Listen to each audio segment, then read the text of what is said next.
Vamos à Tua presença santa para adorá-lo. Rogamos, Pai, que a palavra seja aplicada no nosso coração pelo Espírito.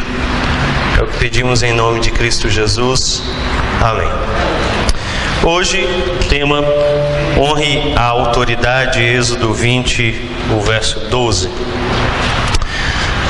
Theodore Roosevelt, o 25º presidente norte-americano, em 1917, declarou: nenhum sucesso na vida, ser presidente de uma nação, ser rico, frequentar faculdade, escrever um livro ou qualquer outra coisa, é capaz de sobrepujar o sucesso do homem que tem a sensação do dever cumprido e cujos filhos e netos se levantam e o chamam de abençoado. É o que eu tenho constantemente falado no que diz respeito a este assunto de legado. Legado que os pais deixam aos filhos, ou que nós deixamos à próxima geração. E o que o Theodore Roosevelt diz é que o nosso maior legado é esse: que os nossos filhos e netos nos chamem de abençoados.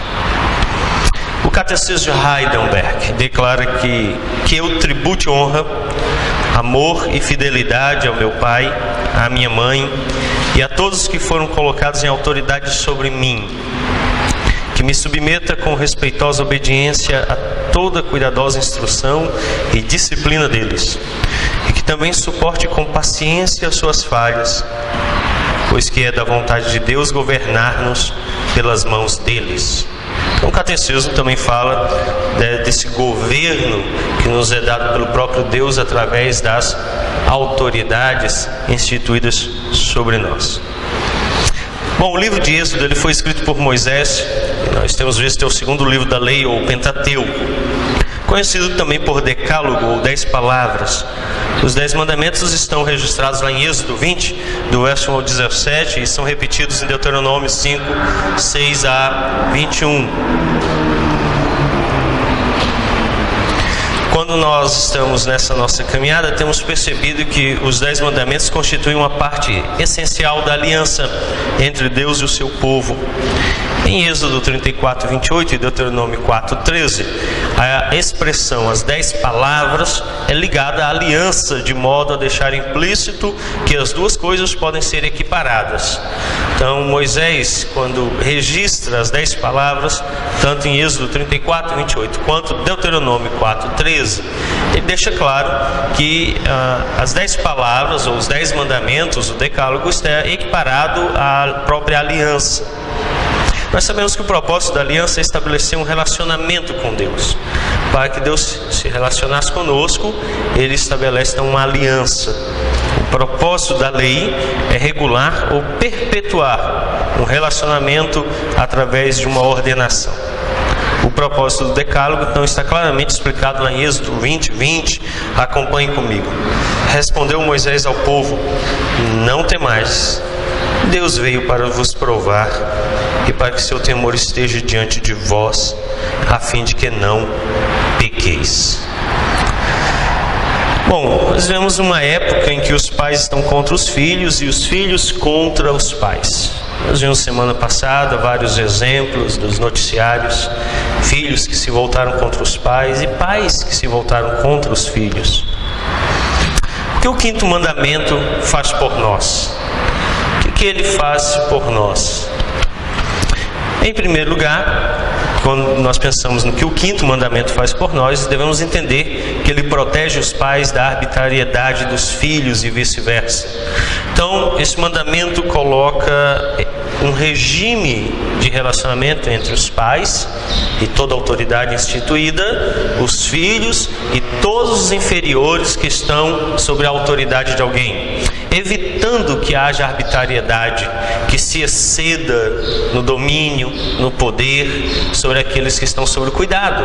E aqueles que estão sob o cuidado, os inferiores, ficam protegidos e também são normatizados no que diz respeito ao relacionamento com os superiores. Em segundo, esse mandamento também nos ensina o respeito e não uma simples submissão pela ordem e pelas tradições desenvolvidas ao longo do tempo. Nós precisamos entender que o quinto mandamento não é fruto de um desenvolvimento social.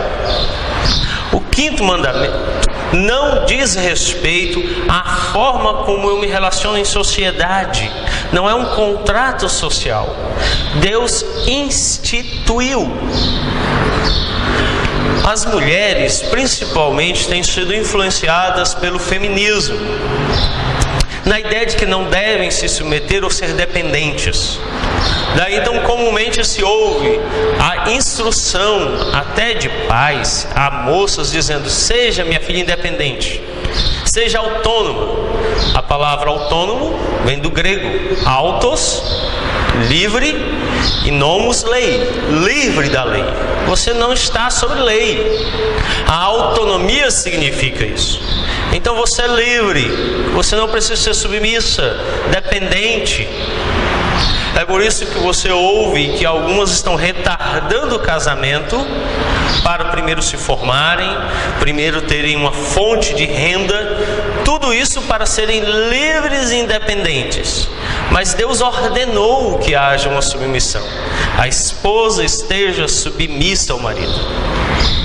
A mesma coisa diz respeito aos filhos. É muito comum ouvir nos nossos dias alguns filhos dizendo: eu quero o meu salário para ser independente de vocês. Eu quero casar para sair desta casa. Essa independência é falsa, porque em qualquer relacionamento superior e inferior, ele vai ter que se submeter. A esposa ao esposo, o esposo ao chefe de trabalho, a um presbítero, a um diácono, a autoridade civil, ao magistrado civil, ele vai ter que se submeter. Então, se ele começa a quebrar a submissão no nível mais básico, ela vai se estender a todos os níveis. E ele vai ter muita dificuldade em submeter-se a autoridades instituídas. Então, esse mandamento ensina o respeito. Esse mandamento nos diz que nós nos submetemos por respeito. Domingo passado, nós vimos que toda a autoridade é instituída por Deus. No próximo encontro da nossa União de Mocidade Presbiteriana, eu vou tratar sobre a desobediência civil. Ontem eu tratei um pouco sobre a questão da música, inclusive a salmodia exclusiva. Há alguns insubordinados que têm se introduzido entre nós com essa doutrina falsa, condenada pelo Supremo Concílio da Igreja Presbiteriana do Brasil, uma posição contrária ao presbiterianismo em sua tradição teológica histórica. E uma outra heresia que tem perpetuado-se entre nós é a da desobediência civil. O presbiterianismo não aceita a visão que tem sido ensinada. Nós vamos ver o que Calvino ensinou e qual é a posição dos símbolos de fé acerca da desobediência civil. Nós estamos longe, muito, muito longe de desobediência civil. Nós vamos ver os princípios bíblicos que regem a desobediência civil, os princípios políticos e bíblicos para que pratiquemos ela em última instância. E alguns têm se introduzido entre nós com a perspectiva de que qualquer motivo é motivo para desobediência civil. Há entre esses que têm pregado essa heresia alguns que tenham até vivido em desobediência aos pais. Um desses insubordinados, como diz o apóstolo São Judas, irmão do nosso Senhor Jesus Cristo, quando se referem àqueles que se introduzem na igreja para ensinar falsas doutrinas, chegou a mim e disse assim que no domingo ele não almoçava com os pais porque os pais eram incrédulos. Ora, se o mandamento diz honra pai e mãe, e o mandamento não está perguntando se são crentes ou incrédulos, nós vimos domingo passado que um objetivo é que você se submeta à autoridade. Mas a própria Escritura declara que caso a autoridade vá contra Deus, e aí nós temos o exemplo dos apóstolos, quando inquiridos pela autoridade civil, dizendo-lhes que não pregassem a Jesus Cristo, eles responderam: a nós nos importa obedecer a Deus e não aos homens. Ora, almoçar com papai e mamãe porque não são crentes não quebra a lei de Deus. Não consigo ver uma mãe com uma tigela cheia de macarrão e queijo por cima como sendo alguém que quebra a lei de Deus. Então é uma posição extremada, ridícula e que vai contra o mandamento que desonra pai e mãe. O domingo é um dia sim para você almoçar com eles, mesmo que sejam ímpios, evangelizá-los, pregar-lhes o evangelho, amá-los em Cristo e não repudiá-los, abandoná-los e unir-se a grupos dissidentes que se afastam da autoridade da igreja e vivem por si mesmos, sem pastores, lobos que comem ovelhas do rebanho de Jesus. O mandamento ensina a respeitar a autoridade, pastores, presbíteros, diáconos, o governo civil que é instituído pelo próprio Deus. Papai, mamãe, o mandamento nos ensina a respeitar. Terceiro, o que o quinto mandamento faz por nós? Ajuda no conflito entre gerações. Não precisamos seguir os nossos pais em tudo, mas precisamos respeitá-los e valorizar seu ponto de vista. Agora eu falo principalmente aos adolescentes. Os adolescentes têm a tendência de repudiar toda instrução dada pelos pais, na ideia do conflito das gerações. É antiquado, é ultrapassado, isso não funciona mais. São essas as expressões utilizadas em referência aos pais. Ora, as coisas mudam, mas aos pais às vezes é difícil acompanhar as mudanças. Ficar antenado, eu não sei nem se eles ainda usam isso, talvez agora estejam dizendo pastor antiquado, né? Não se usa mais essa expressão de ficar antenado, ligado. Hoje se diz diferente. Esse conflito de gerações também é tratado no quinto mandamento. Porque o quinto mandamento nos direciona na ideia de segui-los, não em tudo, mas respeitar o ponto de vista deles e valorizar. Compreendê-los, caminhar mais uma milha, dar a outra face. Às vezes é preciso um pouco mais. Às vezes é preciso ter paciência, submeter-se, ser pronto a ouvir, tardio para falar. O conflito de gerações existe, porque historicamente falando estamos distantes. Eu cresci na década de 80. Os meus filhos estão crescendo no século 21. Quando eu vi o primeiro computador, eu era um jovem adulto. Eles viram o primeiro computador com meses de vida. Eu fui ler notícias internacionais quando era um jovem adulto. Eles ouvem, veem e participam de notícias internacionais com meses de vida. Há uma grande distância nesse mundo globalizado, no mundo de outrora, quando vivíamos isolados. Os pais precisam se esforçar para se adequar à cultura e ao tempo dos filhos. E os filhos precisam se esforçar para compreender a cosmovisão dos seus pais e viver em amor e harmonia. Em quarto lugar, o que o quinto mandamento faz por nós, ele aponta o nosso olhar para o que recebemos dos nossos pais, em vez de sempre olharmos para o que deixaram de fazer, ou até para aquilo em que erraram conosco. O quinto mandamento faz com que eu veja o que meu pai e minha mãe têm feito por mim, o que a autoridade tem feito por mim, em vez de eu ficar olhando para aquilo que eles erraram, em vez de eu ficar mirando naquilo que eles deixaram de fazer. Eu fico pensando no nosso avançar, isso é muito comum na meia-idade. Quando nós chegamos na meia-idade, nós começamos a compreender o que é que eles estavam dizendo. Hoje eu consigo entender o desespero da minha mãe quando ela me viu passando a 40, 50 km por hora na EPTG com uma bicicleta, acompanhando os veículos em alta velocidade. Na época eu ficava, eu sei o que eu estou fazendo, né? Mas ela ficou desesperada, o coração quase saiu pela boca quando olhou pela janela do veículo e me viu do lado de fora no trânsito de alta velocidade, numa pequena bicicleta. Quando nós chegamos à meia-idade, começamos a perceber que existia coerência no que eles falaram, defenderam e instruíram. E as coisas começam a tomar sentido. O quinto mandamento então me faz olhar para o que meus pais me deram, o que fizeram por mim. Me deram vida, sustentaram, alimentaram, vestiram. E mesmo com os erros, aqui estamos nós. Porque se você está me ouvindo, eles acertaram em alguma coisa. Porque se tivessem errado em tudo, você não estaria aqui. Quando indefesos, foram carregados, vestidos, alimentados, orientados.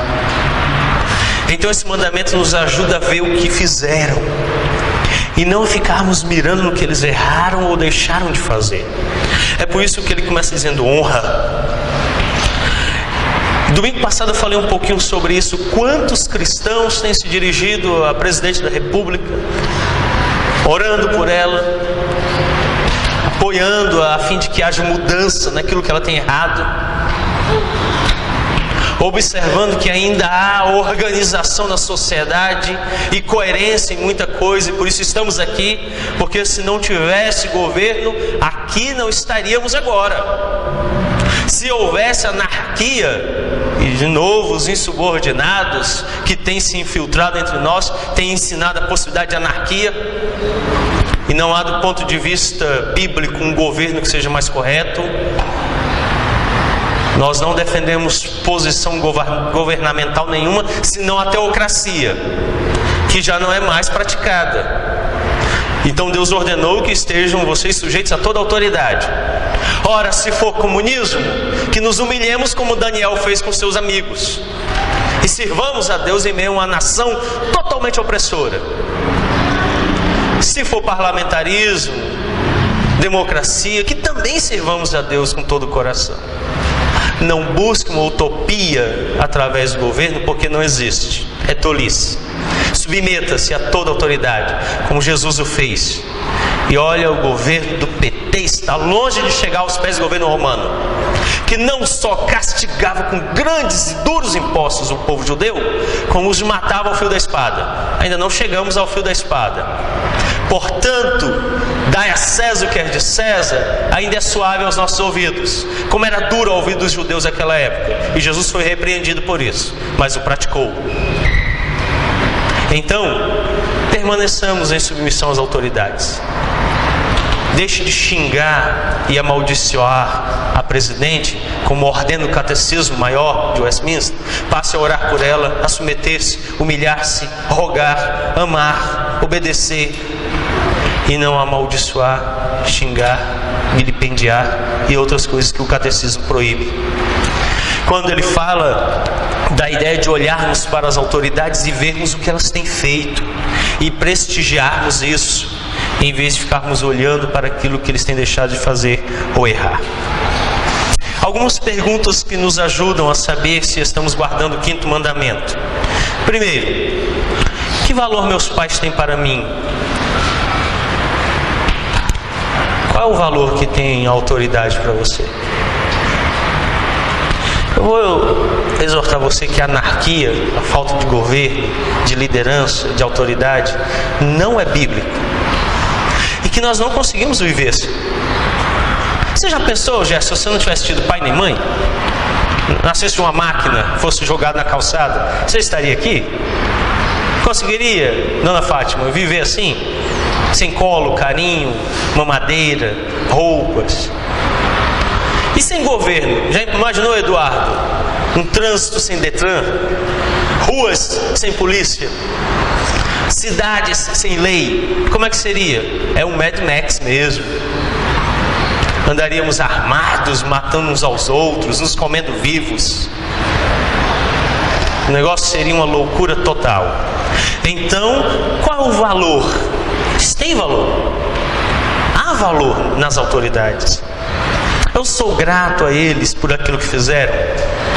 Você tem agradecido pelo que fizeram? Por pouco que tenha sido, você está aqui. E pelo que eu posso ver, estão corados. Alguns até demais. Foram bem cuidados. estão vivos e bem. Então, qual o valor e como é que você tem agradecido a eles por este cuidado? Você tenta entendê-los? Você já parou para tentar entender a autoridade instituída em qualquer nível que seja? As angústias, as lutas, as dificuldades que enfrentam, as oposições, os limites, as limitações pessoais, de caráter, de forças, de inteligência, intelecto. Você já parou para pensar e o quanto eles se esforçam, o porquê que estão errando? Você tenta entendê-los? Ouça seus filhos. Eu pergunto, se eu ouço meus filhos, será que eu os estou ouvindo, escutando as suas necessidades? Será que eu estou ouvindo as suas angústias? Você como autoridade em qualquer nível, esposo, esposa, você como pai, como mãe, você como líder, como chefe de seção, chefe de uma empresa, você como funcionário público que exerce autoridade sobre o cidadão, você tem ouvido aqueles que estão sob o seu cuidado? As suas demandas, as suas necessidades, você os escuta? Você se esforça para se colocar no nível deles, na posição deles, na necessidade deles? Valorizo as suas opiniões? Será que quando ele fala, você ouve? Você se esforça para entender, para chegar no nível dele, saber das suas lutas, angústias, dificuldades, para implementar situações que facilite a vida deles, que possibilite que se relacionem bem com você e que se agradem daquilo que você está fazendo? Como é que você tem vivido em relação àquele que está sob o seu cuidado? Segundo, o quinto mandamento trata não só dos pais, mas também de toda a estrutura e ordem social em que vivo. Como é que me posiciono em relação ao meu superior no trabalho e na escola? Como é que você se posiciona? Você é um insubordinado? Você é um mau funcionário, um mau aluno, um mau filho, um mau membro de igreja? Como é que você tem se posicionado em relação à autoridade que está instituída sobre você? Você tem obedecido? Você tem cumprido fielmente aquilo que Ele lhe ordena, lhe pede? Como é que você se encontra? Você os engana? Eu vou fingir que eu estou fazendo o que Ele manda e tudo fica bem. Muitos vivem sob a autoridade enganando a autoridade. Criam obstáculos para eles. Você dificulta o governo de toda a autoridade instituída sobre você, criando obstáculos. Como é que você faz? Como é que você... Eu ouvi uma coisa esses dias, alguém falando assim: olha, eu vou deixar para pagar o imposto no último dia, para que eles fiquem sem dinheiro na mão. Eu pergunto, quanto isso nos ajuda?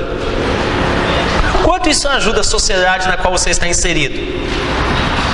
Olha, eu vou entregar esse trabalho, vou caprichar, fazer bem difícil, com muita coisa, vou entregar no último dia, o professor tem mais trabalho. Ele vai ficar com o tempo apertado para corrigir, vai ter muita coisa, eu vou castigar ele. Como é que você faz? Você cria obstáculos? Você dificulta o governo, o exercício da autoridade sobre a sua vida? O que você faz quando eles erram? Como é que você se porta quando uma autoridade instituída por Deus, e veja que é um cargo pesado, difícil, o próprio Deus instituiu alguém como autoridade sobre outrens, às vezes sobre muitos? Como é que você faz quando ele erra? Você tenta entendê-lo, ajudá-lo, fortalecê-lo, corrigi-lo em amor? Ou você o acusa, o afronta, o humilha e o desfaz? Como é que você tem reagido em relação às autoridades? Dou ao Estado que lhe pertence por direito? Eu nem vou me avançar nessa conversa, porque eu não quero depor a Polícia Federal. É isso mesmo. Se você tem praticado qualquer coisa na área dos impostos, diz respeito à Polícia Federal. Eu não quero depor para a Polícia Federal. Então, não quero saber de nada na sua vida diz respeito a isso. Mas se você tem negado qualquer aspecto que seja do que é devido ao Estado, você responderá por isso. Por isso, Jesus ordenou que se pagasse. E quando ele mesmo teve que pagar, ele o fez. Ele e os discípulos. Por que haveríamos nós de não fazer? Se ele, o Filho de Deus, justo, que não pecou, o fez. Há um império terrível, que não só na época dele, mas posteriormente perseguiu a todos os cristãos, matando-os ao fio da espada, à boca de leões, cerrando-os ao meio. E ele o fez. Por que haveríamos nós de não fazer?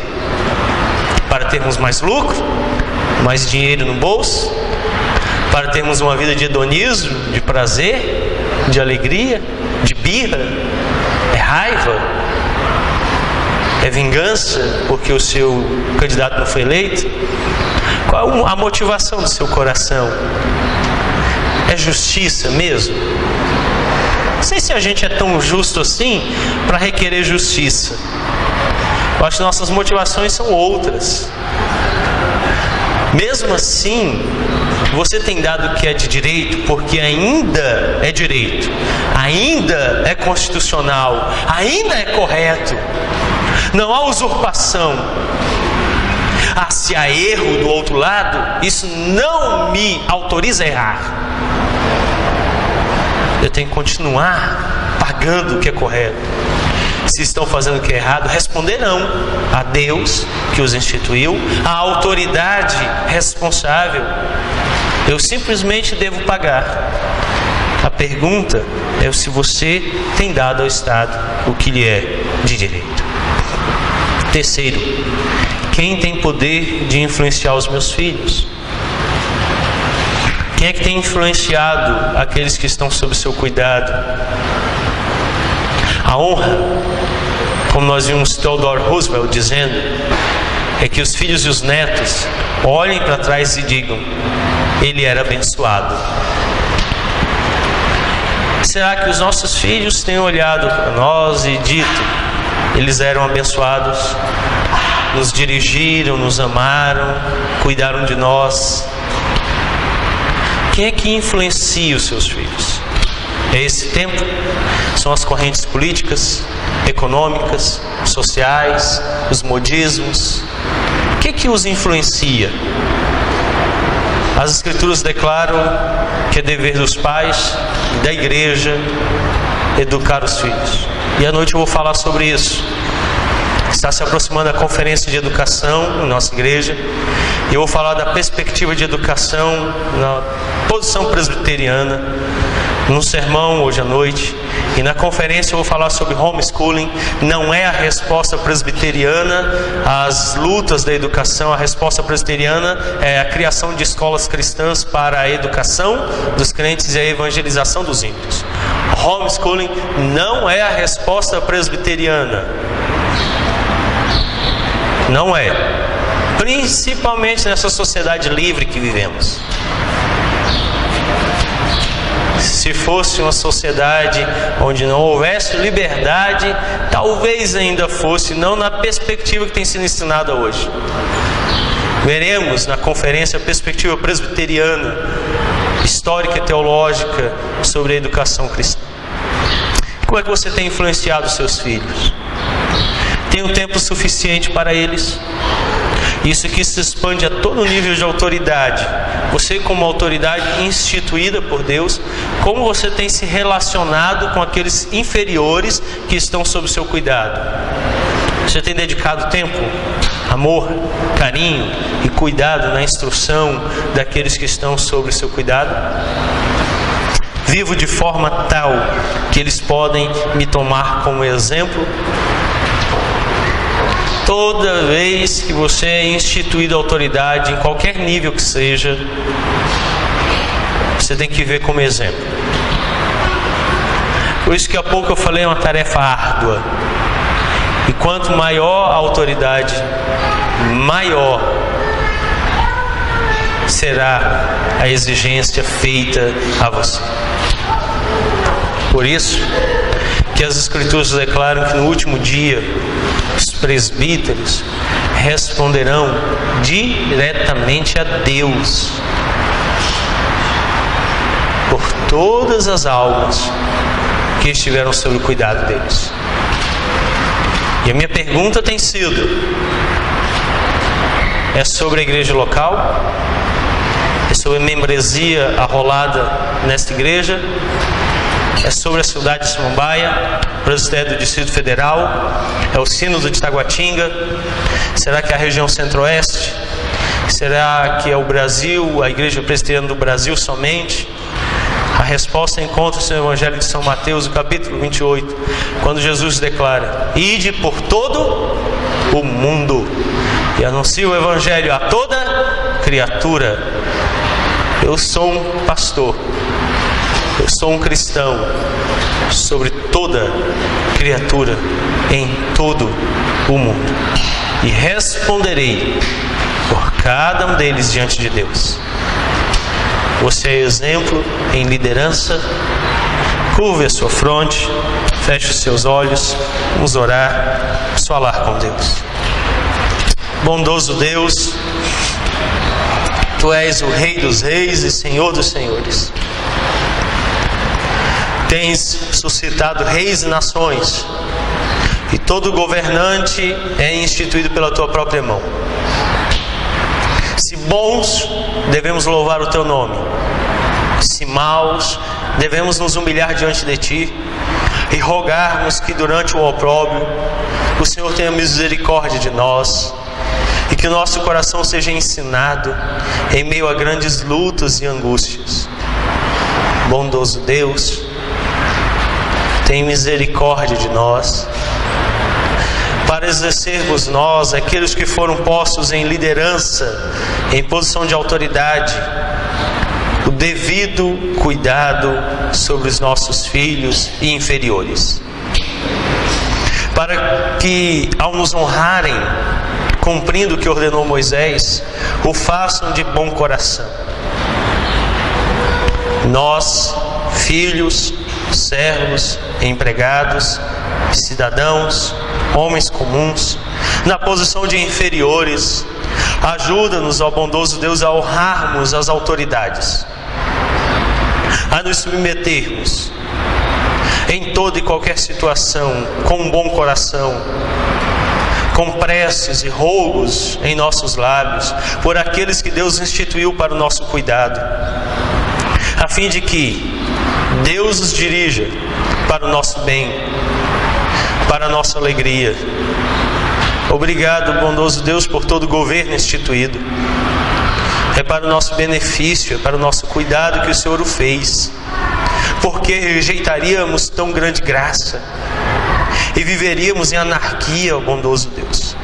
Tem misericórdia de nós e ajuda-nos, ó Deus, a reconhecermos a Tua boa mão sobre nós e nos dirige a cada instante do nosso viver. É o que nós rogamos e pedimos em o nome santo de Cristo Jesus.